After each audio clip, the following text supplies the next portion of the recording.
ኢራን የኢራን ሹሞች የደህንነት ምክር ቤቱ የበላይ የነበሩት አሊ ላርጃኒ በእስራኤል ጥቃት ተገድለውብናል አሉ። የኢራን ጦር አዛዥ አሚር ኻታሚ የደህንነት ምክር ቤቱ ሰብሳቢ የነበሩት አሊ ላርጃኒ በእስራኤል ጥቃት መገደላቸውን እንዳረጋገጡ ቢቢሲ ጽፏል።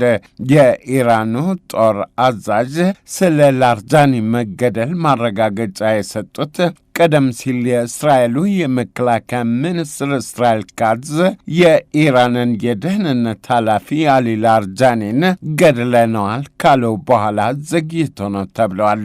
የኢራኑ የጦር አዛዥ በላርጃኒ ግድያ እስራኤልን እንበቀላታለን ሲሉ ዝተዋል። በጦርነቱ መጀመሪያ በአሜሪካና በእስራኤል ጣምራ ጥቃት የቀድሞው ጠቅላይ መሪ አያቶላህ አሊ ኻሜኒ መገደላቸው ይታወቃል።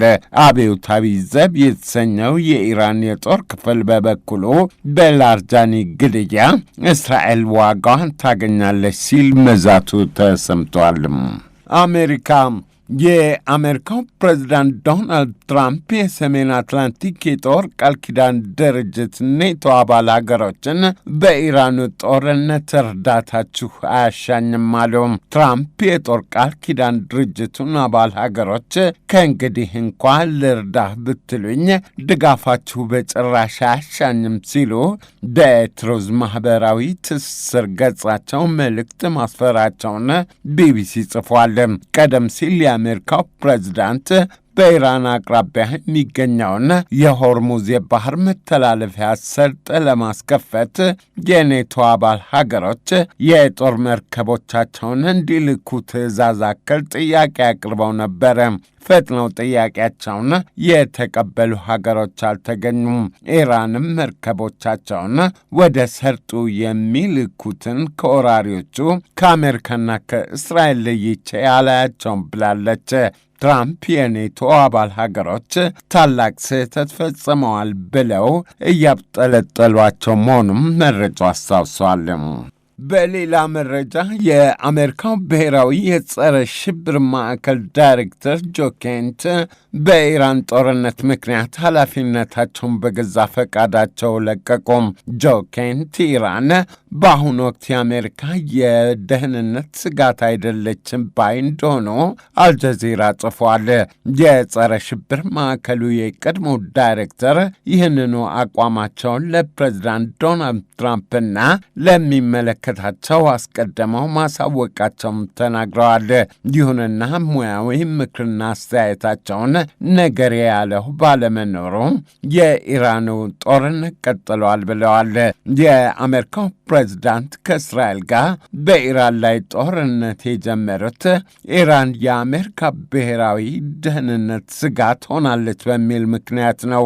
የጸረ ሽብር ማዕከሉ የቀድሞው የበላይ ግን አሜሪካ በኢራን ላይ የጦር ዘመቻ የከፈተችው በእስራኤል ግፊት ጭምር ነው ማለታቸው ተጠቅሷል።